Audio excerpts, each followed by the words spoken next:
बढ़िया पंक्ति कुंडलपुर में एक दरवाजे के बाहर लिखी थी। जब उसको पढ़ा तो रोमांचित हो गया। क्या लिखा था उसमें? लिखा, जहां उद्देश्य नष्ट हो ऐसी व्यस्तता किस काम की। सुनते ही दिमाग खराब हो गया। क्या लिखा? जहां उद्देश्य नष्ट हो ऐसी व्यस्तता किस काम की। घबरा गया मैं, जाके अपने कक्ष में बैठा, शांति से उस बात को बार बार गुनगुनाता रहा। मेरा उद्देश्य क्या था? दीक्षा लेके अपना कल्याण करना।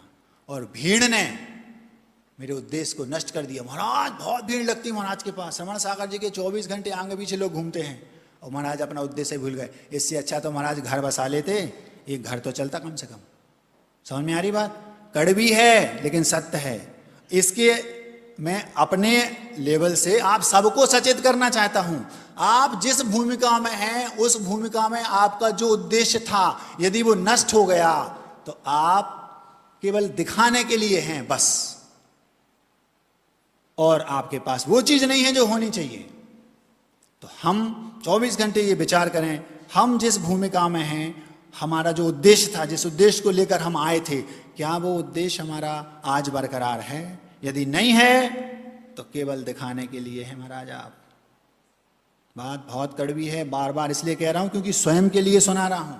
और ये शुरुआत है, मध्य में भी यही चीज है, और आज का जो अंत है वो स्वयं के लिए लिखा था, ताकि बार बार उससे प्रेरित हो सकूं, अपने लक्ष्य को कहीं भूल ना जाऊं। इसलिए वो भी सुनाऊंगा, धीरे धीरे सुनते जाओ। तो मैंने जो कहा, महाराज जब तक दीक्षा नहीं लोगे तब तक मुक्ति नहीं मिलेगी, और दीक्षा मात्र से मुक्ति नहीं मिलेगी। गलत कहा?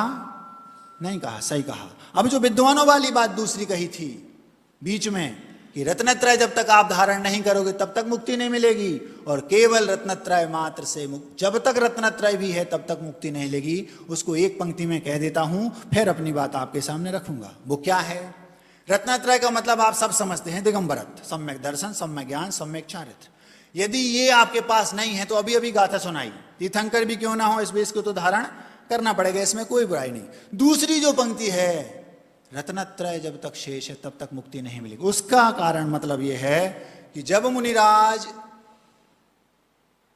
शुद्धोपयोग की भूमिका में बैठे हैं, केवल ज्ञान प्राप्त करने के लिए जब छपक श्रेणी आरूढ़ होने वाले हैं, उस भूमिका में यदि उनने सम्यक दर्शन, सम्यक ज्ञान, सम्यक चारित्र, जहां दृग ज्ञान व्रत ये तीन धा एक ही लसा, वहां पर उनके पास तीनों को वो एक में एक कर लेंगे, सम्यक दर्शन, सम्यक ज्ञान, सम्यक चारित्र, कोई भेद नहीं, अभेद रत्नत्रय जिसको बोलते हैं। जब तक वो नहीं होगा तब तक मुक्ति नहीं मिलेगी। तो एक जब हाँ ये कहा कि रत्नत्रय जब तक है तब तक मुक्ति नहीं मिलेगी, और रत्नत्रय नहीं है तो मुक्ति का तो सवाल ही नहीं है। दोनों बातें एकदम सटीक हैं। कोई बात आपके मन में प्रश्न उठ रहा हो तो अकेले में आकर पूछ लेना।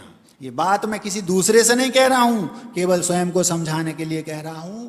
आप यदि समझ ले इसमें तो अच्छा है, ना समझें तो स्वयं के लिए कह रहा हूं, बस ध्यान रखना है ना।